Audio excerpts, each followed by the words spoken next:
Bonjour, nous sommes le vendredi 12 juin 2026 et le sujet est le Moyen-Orient, avec le conflit qui a débuté le samedi 28 février, il y a déjà 3 mois et demi, ça devait durer 3 semaines. Ce que l'on sait des nouvelles frappes iraniennes contre des bases américaines. Les Américains ont subi plusieurs frappes sur différentes bases au Moyen-Orient pour des dégâts chiffrés à plus de 5 milliards de dollars. Téhéran affirme avoir tiré des missiles en réponse à des frappes américaines lancées la veille au soir dans le détroit d'Ormuz, par lequel transite un cinquième du pétrole mondial, un quart du gaz, des milliers de tonnes d'engrais pour l'agriculture et également du gaz de type hélium pour la high-tech, un détroit qui mesure environ 50 km et en ce qui concerne la zone navigable, c'est une trentaine. Actuellement, le Brent est aux alentours de 93 dollars, il est bien passé en dessous de la barre des 100. On voit une évolution ici sur 6 mois. Sur 6 mois au plus bas, il était à 58,72, au plus haut à 126,41, un plus haut depuis 4 ans avec le début du conflit entre la Russie et l'Ukraine qui a débuté le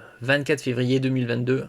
4 ans et 4 jours plus tard, c'était le début du conflit entre l'axe israélo-américain et l'Iran. Actuellement, 1 euro, c'est environ 1,15 $. Ça fluctue entre 1,15 et 1,20 ces derniers mois. L'Iran a annoncé mercredi 10 juin avoir visé des bases américaines du Golfe en représailles à des frappes de Washington contre des cibles iraniennes le long du détroit d'Ormuz, dans un nouvel embrasement régional après la destruction d'un hélicoptère américain attribué à Téhéran.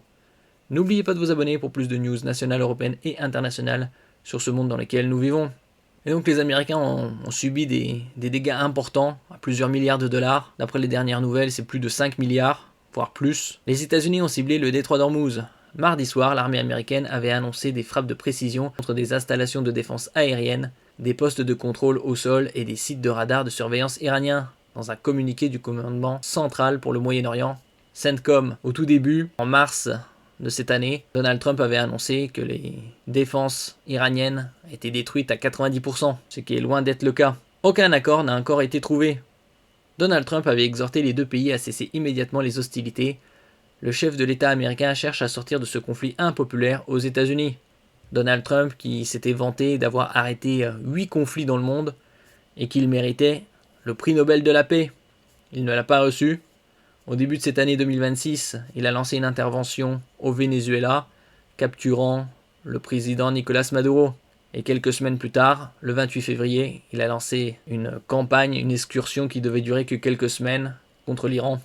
Le chef de l'État américain cherche à sortir de ce conflit impopulaire aux États-Unis qu'il a déclenché aux côtés d'Israël le 28 février.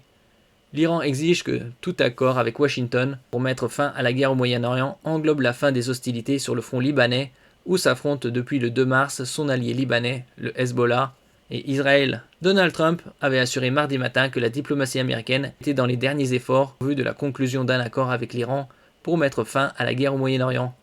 Selon le New York Times, c'était la 37e fois depuis le 23 mars que le président des États-Unis assurait être proche d'une issue au conflit dans le Golfe. 37e. Si on peut voir par exemple un message de Donald Trump sur le réseau social Truth Social, où il indique qu'il va frapper très fort l'Iran, et notamment dans un futur relativement proche, ici, viser l'île de Harg, dans le golfe Persique. Donc c'est possible que dans les jours qui viennent, le prix du Brent redépasse les 100 dollars. Nous verrons ça par la suite. Merci pour votre écoute, et à la prochaine.